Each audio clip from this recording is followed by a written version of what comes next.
ভাই এইগুলা কি কাটতেছেন আপনি? এগুলো সাদা রাজা মোরব্বা কাটতেছি। স্বাদের রাজা মোরাব্বা। মোরব্বা ওরে বাপ রে।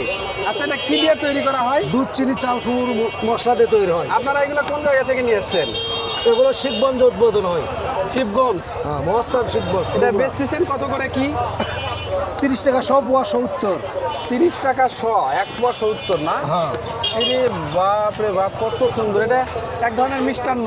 হ্যাঁ সর্বনাশ, দেখেন কত সুন্দর একটা মিষ্টি। এটাকে মোরাব্বা বলে। অনেক সময় পাউরুটির ভিতরে যেটা পাওয়া যায়। এই যে দেখেন কি সুন্দর স্বাদের রাজা, যে হরেক রকমের মিষ্টি আছে, কিন্তু এটার মিষ্টির নাকি একটা আলাদা টেস্ট।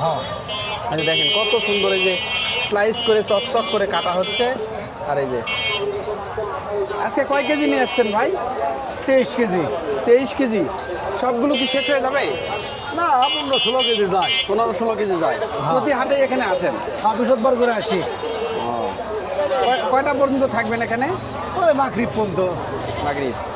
এই যে দেখেন এই ভাই, এই যে এখানে এই যে মোরাব্বা নিয়ে আসছেন, কত সুন্দর। এটা কিন্তু এখানে বগুড়াতেই কিন্তু তৈরি হয়।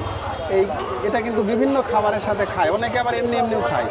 বিশেষ করে পাউরুটি যে কারখানাগুলো রয়েছে, সেই পাউরুটি কারখানাগুলোতেও কিন্তু এটা খুবই বেশ প্রচলিত। পাউরুটির ভিতরে একটা করে মোরাব্বা থাকলে খেতেও সুস্বাদু লাগে, আসলে সুন্দর লাগে। এই যে দেখেন ধাপের হাটে কিন্তু এই যে এই মোরাব্বা যেটা রয়েছে, সেই মোরাব্বাও কিন্তু এখানে বিক্রি হচ্ছে।